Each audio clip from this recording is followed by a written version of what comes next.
चाहिए। नमस्कार, आपके साथ मैं हूं आदित्य कुमार। सरेनी का कांड सबको ज्ञात है और सरेनी के कांड में खबर दिखाने के बाद जब पत्रकार पर ही मुकदमा हो जाएगा तो आप समझिए पत्रकार खबर क्यों दिखाएगा। क्या खबर दिखाना पाप है? ये सबसे बड़ा सवाल। आज इसी सवाल पर हम बात करेंगे। और ये न्याय की कौन सी परिभाषा है, न्याय की कौन सी परिभाषा गढ़ी जा रही है सरेनी में। एक राजनेता और कुछ लोग जो पत्रकारों पर ही टिप्पणी कर रहे हैं, जो पत्रकारों पर ही सवाल उठा रहे हैं। यानी पत्रकार अगर न्याय की आवाज उठा रहा है तो पत्रकार पर ही मुकदमा लिखाया जाएगा, तो कल तो न्याय की आवाज उठनी बंद हो जाएगी, और वो भी हत्या का मुकदमा। दो चीजें इसमें संदिग्ध है, क्योंकि आत्महत्या पहले कहा गया कि हैंगिंग हुई है, आत्महत्या है, और उसके बाद हत्या का मुकदमा। ये बताने के लिए काफी किस तरीके की ओछी राजनीति हो रही है। मतलब जहां पर मुकदमा लिखा जा रहा चाहिए हत्या का, वहां लिखा गया गैर इरादतन हत्या, और जहां पर लिखा जाना चाहिए कि ये आत्महत्या है वहां पर हत्या लिखी जा रही है। आप इस बात से बखूबी यह समझ सकते हैं कि यह सब कुछ राजनीति से प्रेरित है। एक पत्रकार का दायित्व बनता है। मैंने क्या किया,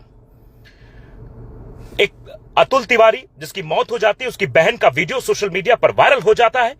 वो बहन चीख चीख कर ये बता रही होती है मीडिया के कैमरों के सामने कि उसके भाई को पीट पीट कर 4 लोगों ने मार दिया है। उसके बाद क्या होता है? उसके बाद फिर जब मैं ये सवाल पूछता हूं कि आखिरकार अपने आप को राजनेता बताने वाले, अपने आप को कर्मठ, ईमानदार, जुझारू बताने वाले नेता वो कहां हैं, तब 5 दिन बाद एक पोस्ट आता है जिसमें अपनी बीमारी का हवाला दिया जाता है कि मैं बीमार हूं। और उस बीमारी पर जब मैं खबर बनाता हूं कि आप बीमार थे तो आपका कोई जनप्रतिनिधि वहां पहुंचता, आप फोन पर बात कर सकते थे, जिस तरीके से आपने वहां फोटो शूट कराया उससे कई सी सारी चीजें आप कर सकते थे, लेकिन वहां आप खड़े नहीं हुए, आपकी तबीयत खराब थी। लेकिन फिर दूसरी तरफ जब अभी कल धरना प्रदर्शन होता है तब उसके पहले भी एक दिन पहले एक पोस्ट आती है जिसमें साफ कहा जाता है कि मैं बीमार हूं, मैं अस्वस्थ हूं, मैं अवेलेबल नहीं रहूंगा। लेकिन उसके बाद अवेलेबिलिटी दिखाई जाती है। वहां पर लाशों पर राजनीति की जा रही है। मैं कोई राजनीतिक बात करने नहीं आया हूं, मैं पत्रकार की बात करने आया हूं, पत्रकारों की बात करने आया हूं। क्या सच दिखाना पाप है? क्या सच दिखाना गुनाह है? क्या पत्रकारिता करना गुनाह है? क्या मजलूमों की आवाज उठाना गुनाह है?